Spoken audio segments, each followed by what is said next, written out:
नमस्कार, आप देख रहे हैं मगध की बुलंद आवाज और मैं हूं समर राठौर। अभी हमारे साथ गया लोकसभा से महागठबंधन के प्रत्याशी कुमार सर्वजीत जी मौजूद हैं। इनका एक नाम और भी है, विकास पुरुष। थोड़ा सामने आ जाइएगा। इनका ये नाम बोधगया विधानसभा के जनता ने दिया था। हालांकि मैं एक बात और बता दूं कि विधानसभा में इन्होंने वोट मांगने के लिए निकले ही नहीं थे। कुछ ऐसी मजबूरियां रही थी, उसके बारे में बाद में चर्चा करेंगे। लेकिन इसके बावजूद बोधगया की जनता ने इन्हें भारी मतों से विजयी बनाया और ये दोबारा विधायक बने और इस बार लोकसभा से सांसद के प्रत्याशी हैं और राजद से चुनाव लड़ेंगे। सामने बिहार के पूर्व मुख्यमंत्री श्री जीतन राम मांझी जी हैं। हालांकि श्री जीतन राम मांझी जी को इससे पहले लोकसभा में लगभग 1.5 लाख से भी ज़्यादा वोटों से हार का सामना करना पड़ा था और इस बार सामने विकास पुरुष और कुमार सर्वजीत जी मैदान में हैं। सबसे पहले सर, बहुत सारा स्वागत है और फतेहपुर में आज घूम रहे हैं, लगता है जनता से मुलाकात कर रहे हैं। क्या क्या बातचीत कर रहे हैं? सबसे पहले मैं बोधगया विधानसभा के सभी जाति धर्मों के जो लोग जो मुझे उस लायक समझा, मैं तहे दिल से शुक्रिया अदा करता हूँ। और जहाँ मैं बैठा हूँ ना, फतेहपुर बाज़ार में, मुझे कहते हुए बहुत गर्व है कि हमारे काम के आधार पे फतेहपुर के बाज़ारों ने जो है हमको समर्थन दिया था। और मैं बहुत गर्व के साथ कह सकता हूँ कि यहाँ की जनता ने मुझे उपाधि दिया था विकास।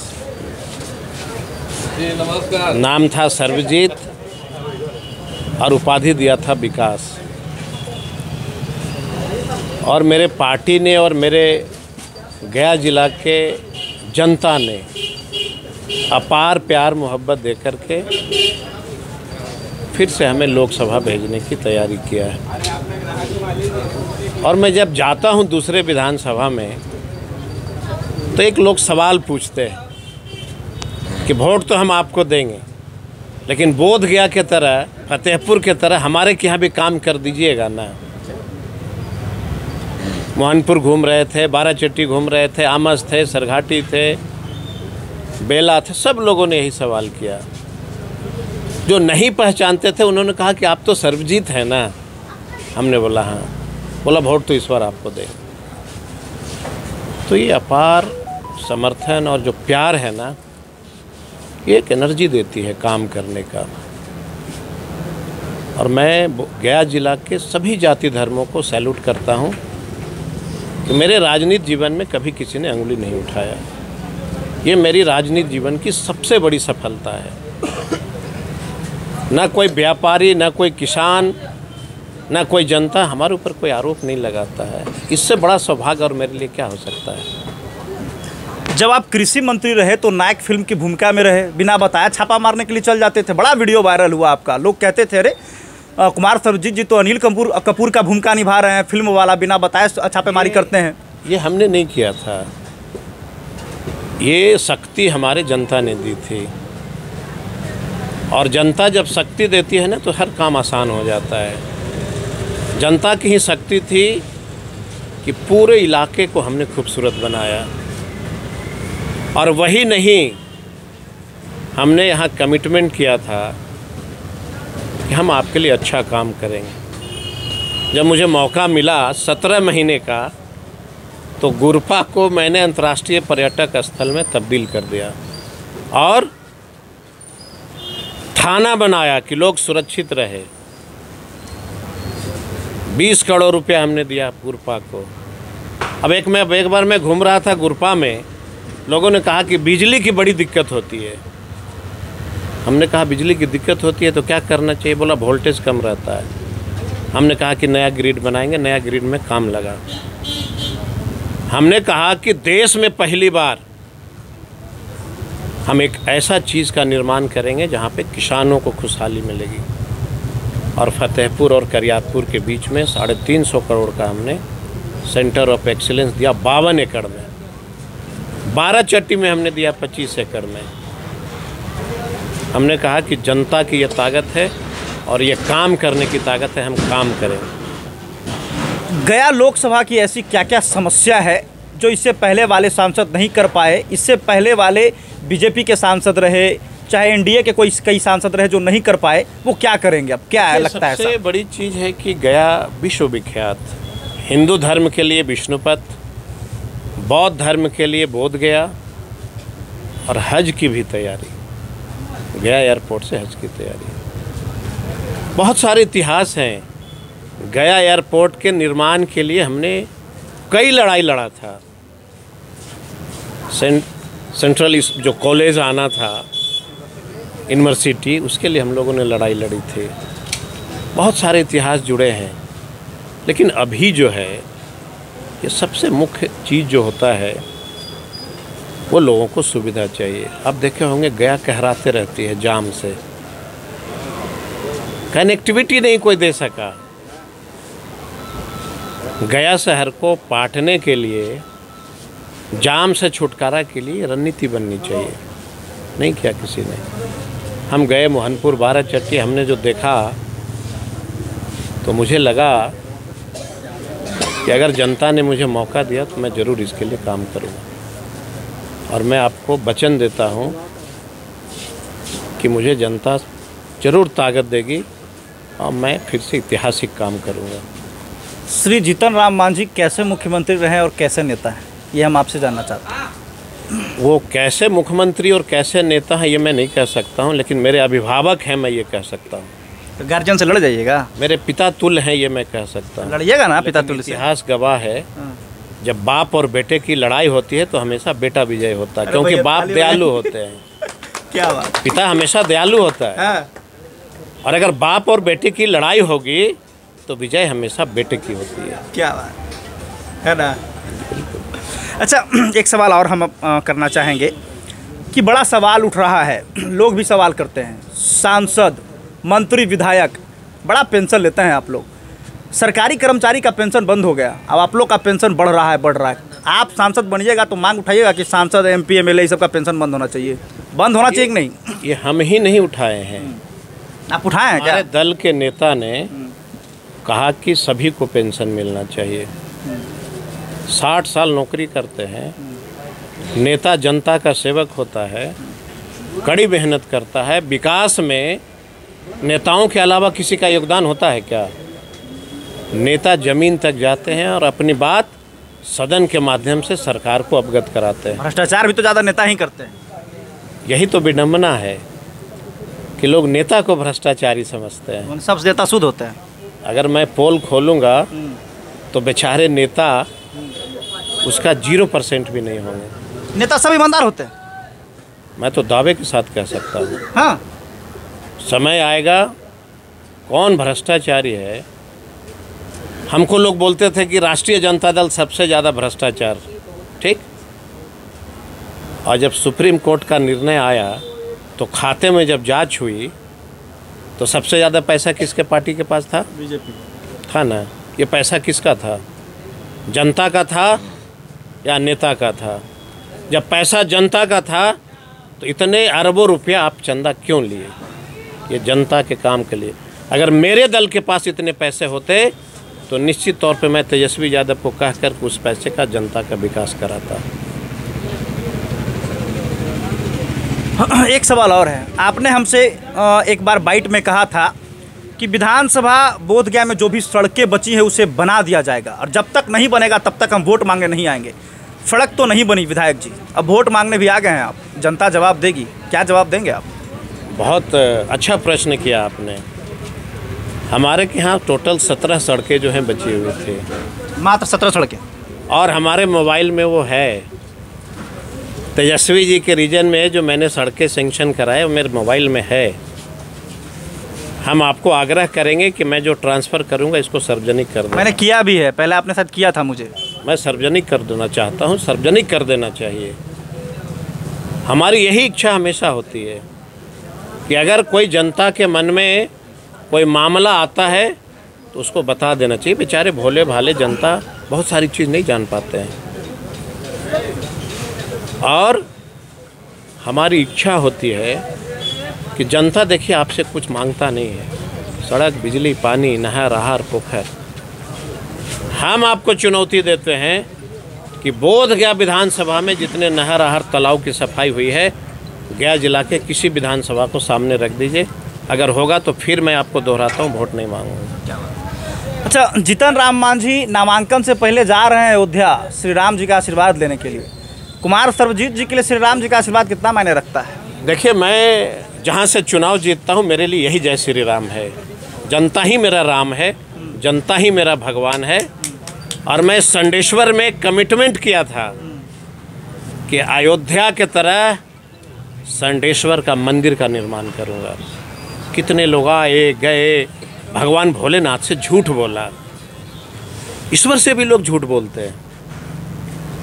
मैंने कहा कि मैं बनूंगा तो संडेश्वर मंदिर को बनाऊंगा, और हमने 4 करोड़ रुपया दिया कि संडेश्वर मंदिर को बनाओ।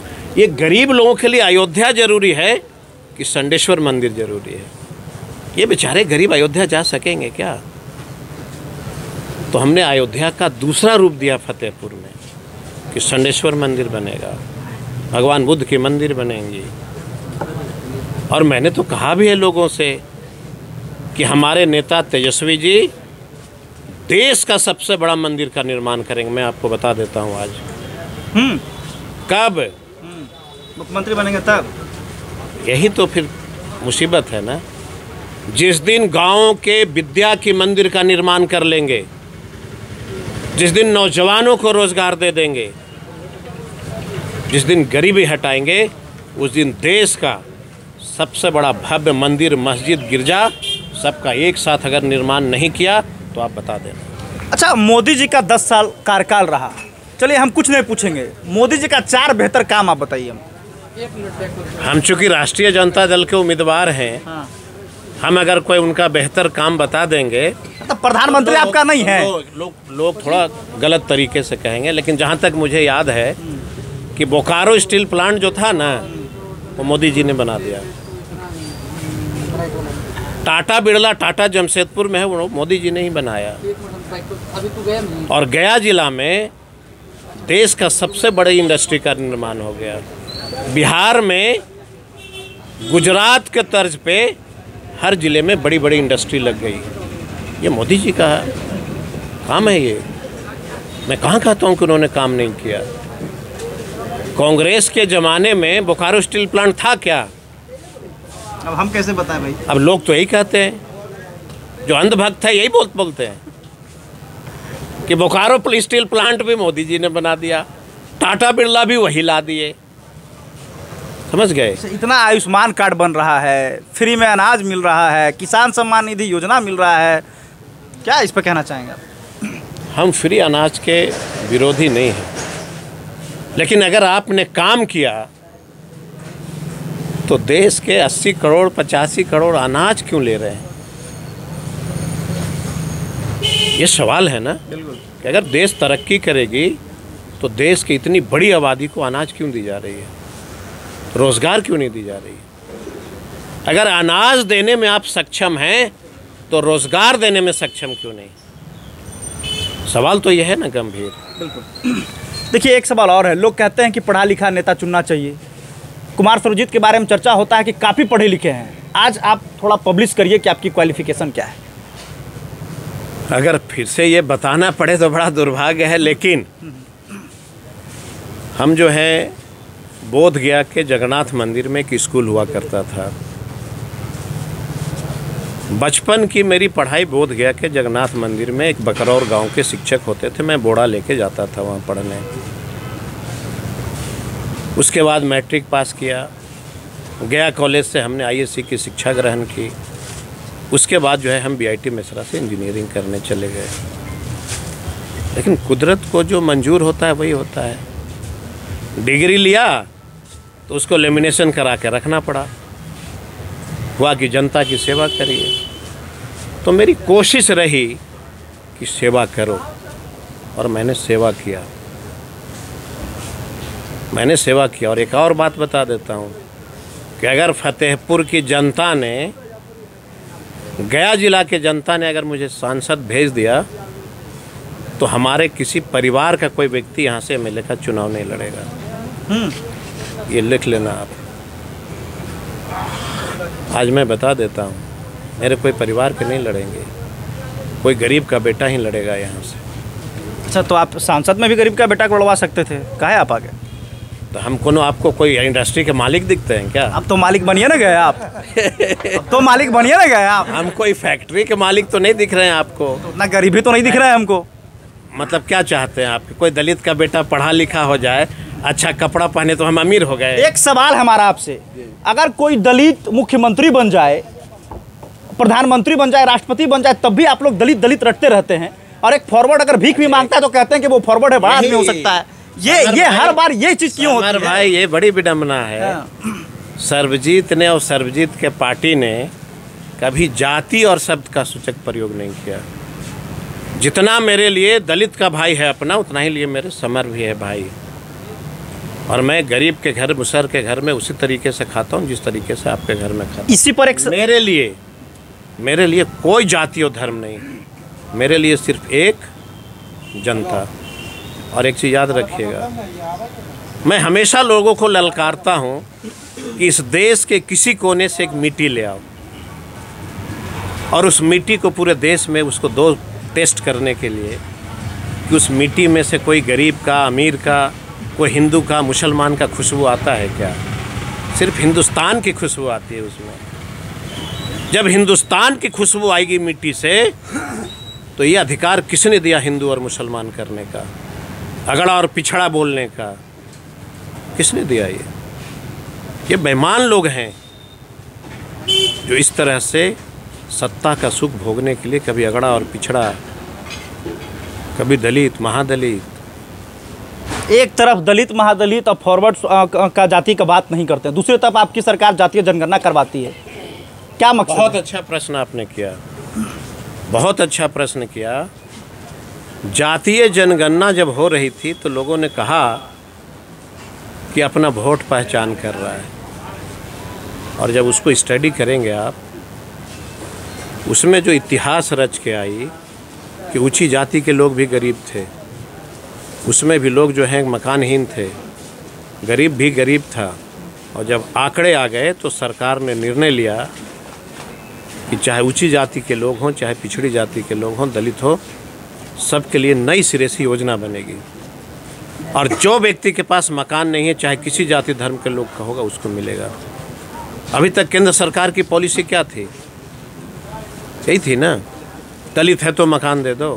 बिल्कुल। तेजस्वी जी ने क्या कहा? जिसमें कि सभी जाति के लोग, जो गरीब है उसको सरकार न्याय देगी, उसको अधिकार देगी, उसके लिए हम अलग से पॉलिसी लाएंगे, हम उसके लिए काम करेंगे। जातीय जनगणना हो गई, और जब हम लोगों ने बहाली शुरू किया, उसमें मैंने कहीं पे लिखवाया क्या यही जतिया के लोग जो हैं सिर्फ नौकरिया में फार्म भरेंगे? था ऐसा? ये किसके लिए काम हो रहा था? जब जातीय जनगणना हुई तो इतिहास बन के आया कि बड़े पैमाने पे युवा बेरोजगार है, तो कमिटमेंट हुआ कि नौकरी दो इसको। पहले माँ बाप जन्म देते हैं कितनी विनती करके, कितनी आशाएं होती हैं कि मेरा बेटा कमाएगा तो बुढ़ापा में हमको सेवा करेगा, इसलिए हमने किया। तो बहुत सारे लोग भ्रम फैलाते हैं। अच्छा, एक अफवाह आपके बारे में चल रहा था, कुछ लोग फॉरवर्ड जाति के थे, भूमियार, ब्राह्मण, लाला, कह रहे हैं कि सर्वजीत जी जो फॉरवर्ड का काम नहीं करते हैं। मायापुर के एक अनीश कुमार थे, उनका बेटा अस्पताल में भर्ती था, पहले बोले कि फ़ोन पर बात हुआ विधायक जी से, और जब अस्पताल पहुँचे और फ़ोन करने लगे तब फ़ोन में नहीं उठाए। जब फॉरवर्ड के कम में नहीं करते हैं विधायक जी, देखना नहीं मांगते हैं, कहते हैं कि फॉरवर्ड जाति हमारा सौतेला बेटा है। ऐसा है, खास करके हमारे पूर्वजों ने हमें ये संस्कार दिया नहीं है। और इंसान तो इंसान होता है ना, अगर कोई व्यक्ति मुसीबत में है, मैंने कहा कि हम तुरंत मदद करेंगे। अगर नहीं किया या नहीं उठाया, हो सकता है कि कोई याददाश्त कमज़ोर हो गई हो, कुछ समस्या हो गई हो। लेकिन अभी तक में ये पहला क्वेश्चन है, चूँकि मानवीय भूल हो सकता है, चाहे हम हों, आप हों, कोई व्यक्ति हो, किसी भी व्यक्ति से इस तरह की घटनाएं। और जो आबादी है लोगों का, 6 लाख जनता है और हम अकेला हैं, तो भूल तो हो ही सकती है ना। अगर वैसे व्यक्ति को हमसे इस तरह की कोई तकलीफ़ हुई है तो मैं क्षमा के पात्र हूँ। मैं क्षमा चाहता हूँ कि अगर उनके मन में ऐसा तकलीफ़ हुआ है। अब जैसे आप इंटरव्यू ले रहे हैं, मोबाइल बज रहा है, अब लोग कहेंगे कि फ़ोन में नहीं उठा रहा है, इस तरह की हो सकती है इसमें। लेकिन मैं ज़रूर आपके माध्यम से उस बच्चे को संदेश देना चाहता हूँ कि अगर ऐसा तकलीफ़ हुआ है तो क्षमा चाहता हूँ। और आपने कहा मुझे याद है मतासों में एक व्यक्ति की गोली लग गई थी, वो आपके भूमियार जाति के थे वो, और जैसे ही मुझे सूचना मिली, वो धनबाद या बोकारो कहीं रहता है, आज भी होगा, वो 2 लाख रुपया लगा था उसको इलाज कराने में, और मैंने ही यहाँ से पटना तक उसका इलाज कराया था। तो क्या वो दलित थे? कल बात हो रही थी उस गांव में एक व्यक्ति से, हमने पूछा कि वो कहाँ है जिसको गोली लगा था और हमने बचाया था, बोला आई तो अलेक्सनवा में, धनबाद में है। तो ये सब होते रहती है। गया से AIMIM की पार्टी मैदान में आ गई है। कहा जाता है कि मुस्लिम और यादव कैडर वोटर हैं आरजेडी के, और जब एक मुस्लिम पार्टी के नेता मैदान में उतर गए हैं, कितना दिक्कत हो सकती है कुमार सर्वजीत को? बता दूं कि राष्ट्रीय जनता दल कभी भी यादव और मुसलमानों की पार्टी नहीं रही। चर्चा तो चलते रहती है MY। मैं आपको अवगत करा दूं, सबसे जो अच्छी पार्टी जिसको कही, जिसमें सभी जाति धर्मों के लोग रहते हैं, औरंगाबाद से कुशवाहा लड़ रहे हैं, MY है। नवादा से कुशवाहा लड़ रहे हैं, MY हैं। गया से पासवान लड़ रहे हैं, MY हैं। बक्सर से राजपूत लड़ रहे हैं। मुंगेर से कुख्यात अपराधी के उतार दिए हैं अशोक महतो, 17 साल बाद आए। ये सवाल मैं भाजपा से भी करूंगा, टिकट जारी होने दीजिए ना, टिकट जारी होने दीजिए। ये सवाल, अगर कोई अपराधी से कि पत्नी अगर चुनाव लड़ती है तो अपराधी हो जाएगा? अच्छा, मतलब ये कौन बात है कि अगर पति अपराधी है तो पत्नी को मैदान में उतरवा दीजिए? अगर पत्नी किसी की अच्छी है तो नहीं लड़ सकती है। सुनते हैं लालू जी के आदेश पर ब्याह हुआ है, चटमंगनी पट ब्याह, क्या सच्चाई है? तो पूछे थे लालू जी से, कहीं के एगो ब्याह हुआ है हो, टिकट मांग रहा है, सर हमको भी क्या करना पड़ेगा? कहीं कि नहीं वो ब्याह नहीं किया था इसलिए किया, हमको ऐसा काम करिएगा तो हम नहीं लड़ेंगे। फिर मैंने बोला, चर्चाएं हो रही थी, कहा कि एगो ब्याह किया है, नया नया आया था टिकट मांगने कि सर हम शादी किए हैं, पत्नी बड़ा पढ़ी लिखी है, सर उसको एक बार दीजिए। हमने सर टिकट के लिए ब्याह तो नहीं करना पड़ेगा। तो इस तरह की चीज़ मुझे नहीं लगता है कि अगर समर पत्रकार है, समर का बेटा अगर कोई विद्वान हो जाएगा तो लोग कहेगा कि पत्रकार का बेटा कैसे विद्वान हो गया। किसी सब व्यक्ति की जीवन की अपनी अपनी शैली होती है। कोई व्यक्ति की मजबूरियां रही होंगी, वो अपराध के जगत में गया होगा, क्यों गया होगा, लेकिन अगर उसकी पत्नी, अगर किसी की धर्म पत्नी है और अगर उसका इतिहास अच्छा है तो लोकतंत्र में अधिकार है सबका। खबरें चल रही हैं कि सीट बटा नहीं टिकट बट रहा है, कांग्रेस से कुछ टनमन नहीं ना है? क्यों रहेगा, अखबार में चल रहा है खबर। बहुत सारी चीज़ चलते रहती है, उसको देखते रहना है। तय तो देश के युवाओं को करना है, तय तो जो है गया जिला के युवाओं को करना है, तो जनता सब तय करेगी। बाकी शीर्ष नेता होते हैं, उनका जिम्मेवारी होता है अपना टिकट बंटवारा, वो सब करते रहेंगे। हमारी तो है कि भाई जनता के पास जाओ, और मैं लगातार ये बात कहते आ रहा हूँ लोगों से कि हम काम के आदी हैं। अगर काम करे हैं, काम हमने किया है तो हमको मदद करिए, और हम जो काम जोड़ाएंगे सो, और जो मेरे खिलाफ चुनाव लड़ेंगे उनसे भी काम की गिनती जोड़वा लीजिएगा। बिल्कुल, हम यही आपसे आग्रह करेंगे। चलिए एक छोटा सवाल, इसके बाद एक अंतिम सवाल। कौन सी गाड़ी से चल रहे हैं आप?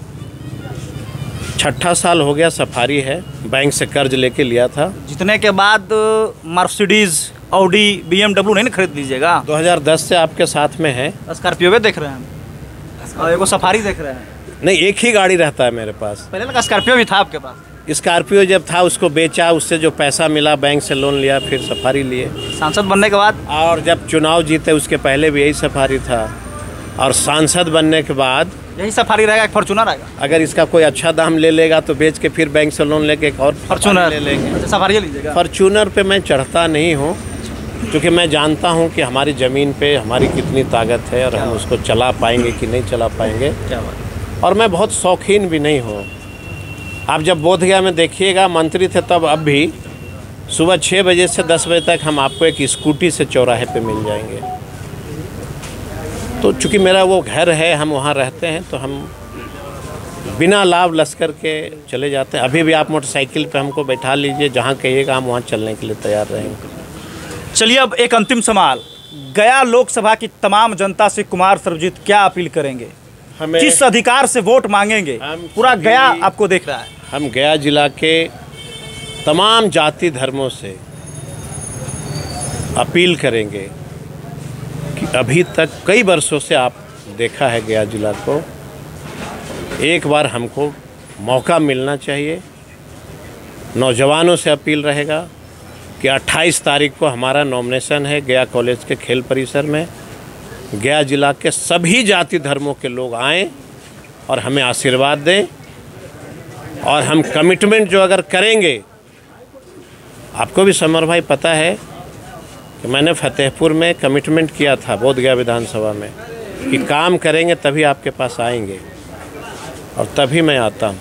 फिर से मेरा कमिटमेंट है कि जनता की जो डिमांड होगी वो सारा काम करेंगे, तभी फिर हम उनके बीच दोबारा जाएंगे। फिर मैं आज आपको घोषणा करता हूँ।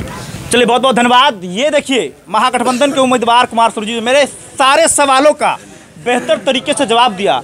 अगर कोई दूसरे नेता होते तो भड़क भी जाते। हर सवालों का इन्होंने सलीके से जवाब दिया है, और इनका जवाब सुनकर यहाँ मौके पर मौजूद कई लोगों ने तालियां भी बजाई। तो ये कुमार सुरजीत थे, कह रहे हैं काम पर हम वोट मांगते हैं। और आपको मैं पहले भी बताया, अभी बता रहा हूँ कि ये कोरोना काल में वोट मांगने के लिए 2020 के विधानसभा में वोट मांगने अपने क्षेत्र में नहीं गए थे, उसके बावजूद यहाँ की जनता ने इनको विजयी बनाया था। अब देखना दिलचस्प होगा कि जीतन राम मांझी वर्सेस कुमार सुरजीत कौन होंगे गया के सांसद। धन्यवाद। आप देख रहे थे मतगणना, और मैं हूँ समर राठौर।